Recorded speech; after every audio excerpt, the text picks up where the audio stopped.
Stop it. Stop it. Stop it. Stop! I said it's enough, okay? Does my word not mean anything to you? I'm overstimulated. You're making me claustrophobic. Do that again, I'll cut you, bitch. Modern women can't figure out why men are done with dating. We've got a video for you here today from Logical Dating 101. Don't forget to like and subscribe on your way in. Let's get into it. Are you a feminist? No. So you're misogynistic? Well, How does that? What do you mean? Do you know the definition of feminism? You tell me your definition and I'll give you mine. The advocacy of women's rights and equal rights between genders. Well, I disagree with your definition, but I'll give you two. The first definition of feminism that I would give is women's advocacy, period. Feminism absolutely is never about equality. Why is it not? Feminists never really advocate for men. Feminists dismiss, downplay, omit ways in which men could conceivably have things worse. At its core, womanism preaches nothing but hate towards men and self-loathing towards women. It promotes ignorance while destroying empathy. It's all about self-destructive behavior that does nothing to benefit the women who actually claim to support it. I think men and women each respectively have their own difficulties and struggles in life. 100%. Right, but feminists actually refuse to acknowledge them because it would completely dismantle and crumble the fantasy of what they've attempted to construct as women victims, women oppressed, men perpetrators, men predators, men oppressors. If there was a scenario where achieving equality came to the detriment of women, feminists wouldn't fight for it. And that proves why womanism doesn't work. It's not about equality, it's about preferential treatment. Womanists believe that their wants and desires should come before the needs of everyone else around them. There's no rhyme or reason behind anything, really. Can you think of a single time ever in history where women have collectivized and used force to take anything from men? not force.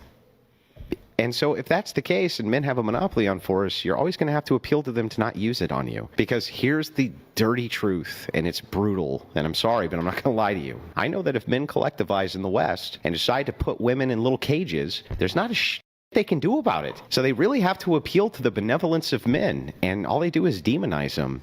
The funny thing about the demonization of men, it just proves that womanism is pointless. If women were truly oppressed by men, they wouldn't dare speak out against the very same evil men who are oppressing them, quote unquote. But they do it without punishment at all, and oftentimes they're just straight up encouraged, let's be real. And that's crazy to me. So I mean, again, like when I mentioned earlier how that kind of justifies like any tyrannical invading force, do you think there's not a justification, it's a descriptive. The less powerful party in that situation should just appease to the oppressor or the invading force? The thing is that, let me ask you this. If you have somebody who's larger than you are and can beat you up, do you talk to them? No, not as. Why not? So they don't beat me up. They don't beat you up, right? But there should still be some kind of... Hang on. Is that a form of appeasement? Well, I just distance myself from this person. So it's not a form of appeasement? But a third party Hang on. witnessing- Answer the question I asked first. Is it a form of appeasement when someone's much larger than you, so you don't talk to them because you don't want to get beat up? Is that appeasing? I mean, you're not really doing anything in that Right. It's situation. not appeasement then. So when we're talking about this, it's not appeasement But if you either. That's what these women don't realize. They look at their lives and just assume that they're not happy because of men, so they talk smack to men because they don't think there will be any pushback. That's not oppression, that's the very definition of bullying, honestly. Taking a woman to dinner for the first date is crazy work in 2025. And At this point, ladies, you're telling the men that they can't take you on coffee dates and they also can't take you on dinner dates. What do you want them to do? Go grocery shopping with you? You want him to bring you along when he's going on his hunting trip with the boys? What do you want?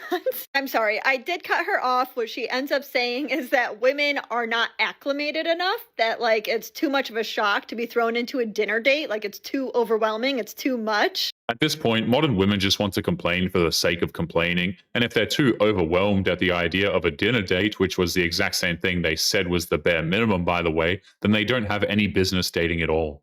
I'm sorry, what do you think it feels like to men? Like, they're the ones that have all the pressure on them to do all of the right things and plan the date, pay for the date.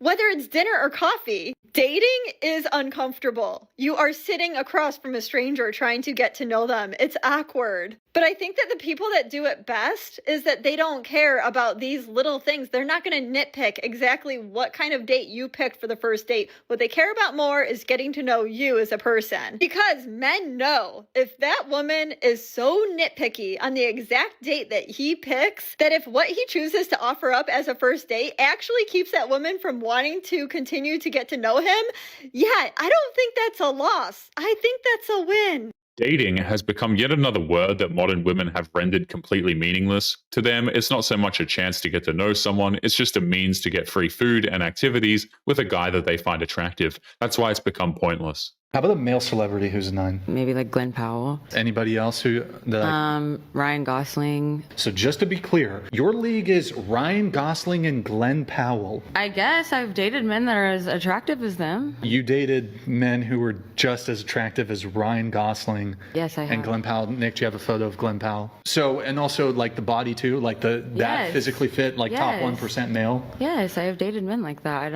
I'm not trying to be rude. I'm aware. I'm overweight right now.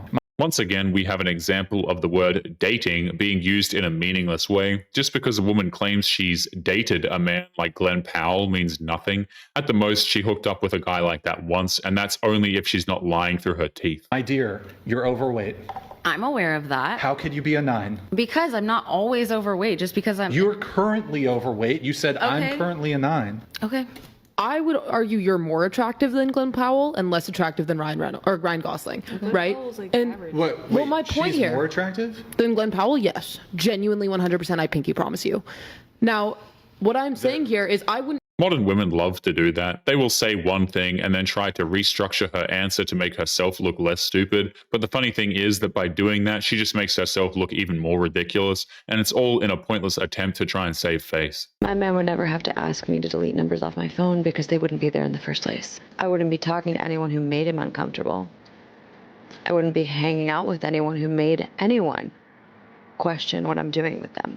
Because the way I move represents him, represents us. Because if I choose someone, then that means I respect them. If I respect them, that's my king. And I would do nothing to jeopardize that. It's interesting how she's saying how she would do all of those things if she was in a relationship with a man, which just begs the question, why isn't she already in one if she has those values that men want? It's crap like this that insults the intelligence of men everywhere. Do you always duck his kisses when there are not people around? Not when there aren't people around, just when there are people around. I mean, That's worse. Because I was like, okay, maybe it's like the repressed Indian girl thing where it's like I get a little bashful, I do get a little shy. I think I also get overstimulated because Akash does it a lot. 30 seconds. Like a little bit. But we never saw our parents kissing ever. So it's like so foreign to us. This is, can we settle something for the internet? Yeah. No. Yeah. That's a lame excuse. She's not embracing the traditional values of her parents. It's obvious that she doesn't want to be seen kissing this guy in public. She clearly cares more about her image than she does about the man who just wants some affection. Will you kiss Akash right now? I don't even know if I want to see it. On the lips. Okay. Bring that ass over here. Bring that ass over here.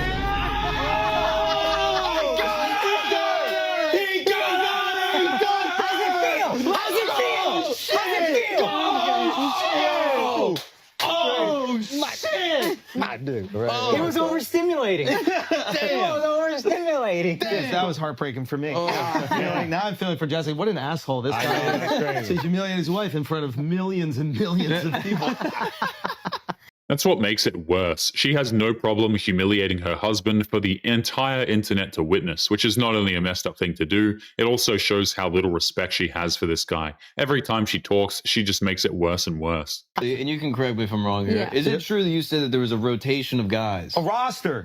Yeah, what is a roster? What is that? Okay, What does so this mean? You guys have to understand, have you ever heard of the repressed Catholic schoolgirl? Never. Yes. I was, yeah, you know. Okay, so I was His Catholic school was in his living room. Imagine how repressed he was. I was a repressed Indian girl that I didn't even watch Jersey Shore in high school because I felt it to be too inappropriate. So when I got to college, I'm like, oh my God, I can dress however I want. I can do whatever I want. That excuse makes no sense. The whole concept of her being repressed and she needed college to act out and make terrible decisions just shows the type of person she is. It's insane how she thinks that somehow people are going to buy that lame excuse. You have a roster of frat boys.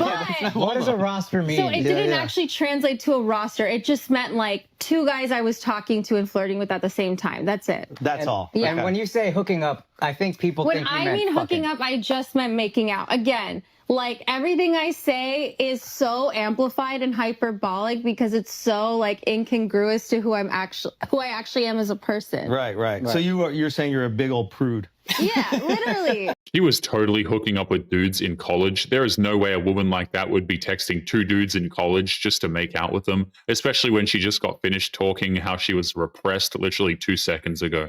One of our fans asked us, would you guys have it? So I just said, oh, I'm actively trying, like as a joke. Now, looking back, like it's been pointed out to me and I get that. I feel like for us, I think I learned so much of my humor from Akash, not to like justify it, but just to explain like, oh, if I say these absurd things, it's so funny because it's not who I actually am. Right. But I kind of forgot that like the internet doesn't know all these multi-dimensions of my personality. So they're just seeing this one thing. Right. Considering that what she's saying makes absolutely no sense, she definitely has a roster. And not only does she have one, she's currently using it at her husband's expense. That guy needs to get out of that situation immediately, in my opinion. Right. So the joke started with like Akash being like, oh, Nav's really hot. Like Akash would show Nav's picture to his trainer or whatever because he's like really like, ripped or whatever. I will say also, if she had a body count, I would have been like, hey.